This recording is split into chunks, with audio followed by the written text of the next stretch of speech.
Welcome to Money Matters. I'm David Crowell from Mortgage Network. I'm doing the show alone today. Emily Johnson from Polaris Capital, who is my usual associate on the show, my partner on the show, she is away on a business conference. So today you've got me.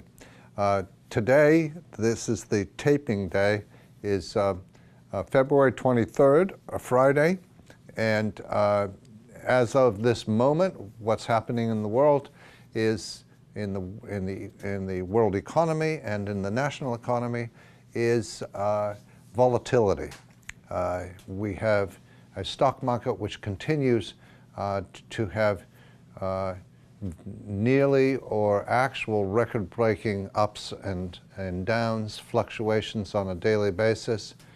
We have a bond market which is decreasing in price and increasing in yield. So the bonds are signaling that interest rates are going to continue to go up. Stock market doesn't know quite what it's going to do, except that there's an extreme amount of volatility, changing on a daily basis. I'm not going to comment in depth on the stock market except from an overview perspective because it's not my area of expertise. I just want to remind you that from a 10,000-foot elevation perspective, the stock market is only a small part, or a small but significant part, of the economic picture. Jobs, personal income levels, inflation, gross domestic product, GDP, all of these other economic factors are equally as important as the stock market. The stock market is a profound influence in the lives of approximately 20% of the population, but no more.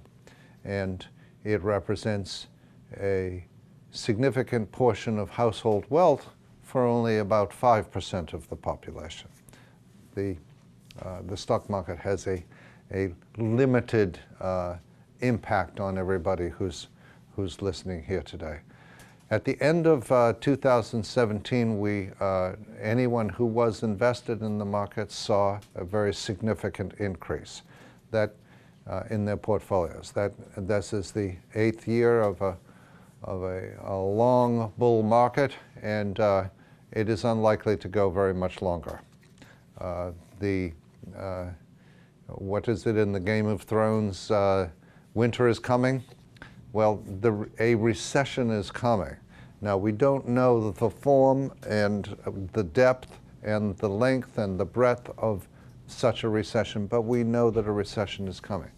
This is the longest growth period in the last, the longest single growth period in the last 70 or 80 years. It will adjust.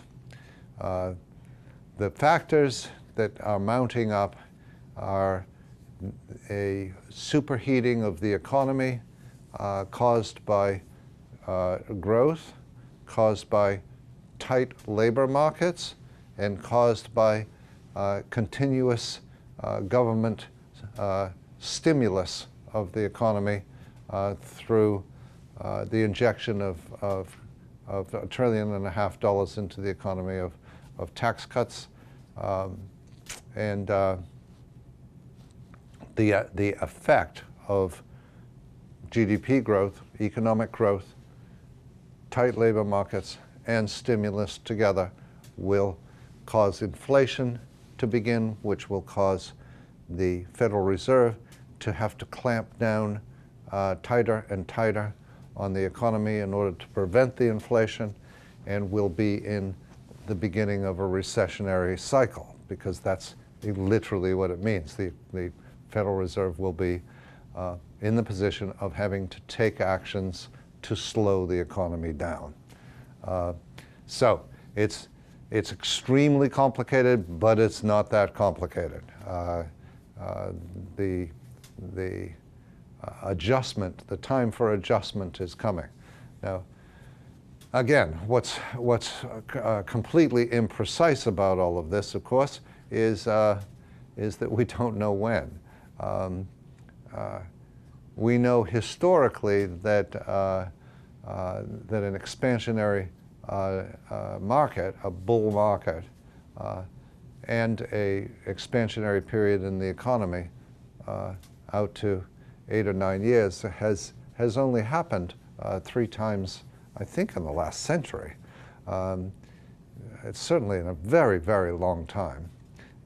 We know that that as a statistical matter and as a historical matter that it's unlikely to continue, but we don't know exactly when the break will come. We know pretty much that it will come and pivot around increased inflation and the reactions to central banks to that increased inflation.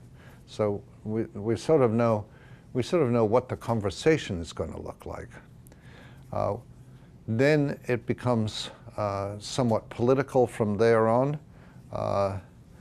Republicans will immediately say that the cause of the recessionary pressures are that the government's spending too much money, and that the largest cause of government spending needs to be clipped, which is entitlement programs, Medicare, Medicaid, Social Security, and so on. The Democrats will immediately say, hold on, it's you guys who caused the huge stimulus in spending by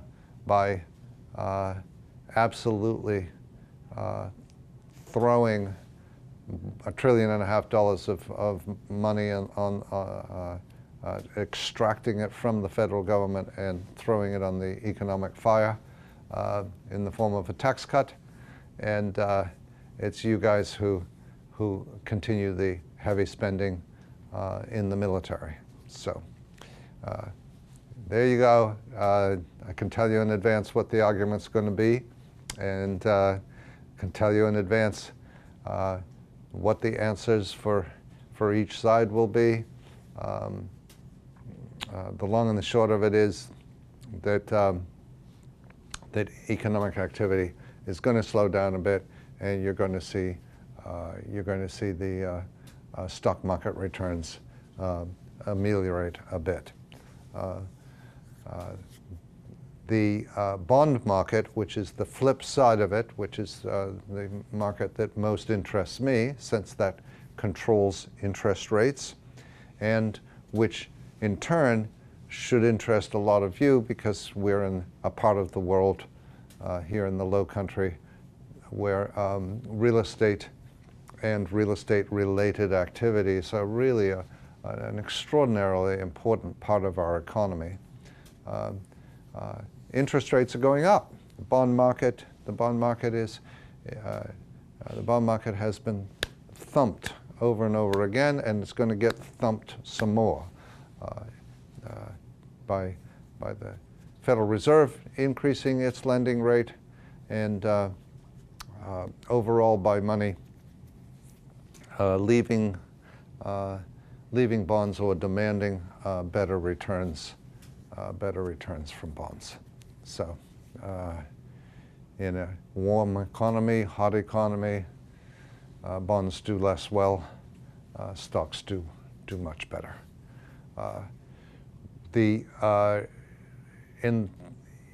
Just to give you an overview before we break for the second half, one of the most important determinants of interest rates, as you see them around you on your cars and your credit cards and your mortgages, is the 10-year Treasury, the 10-year Treasury bill and bond.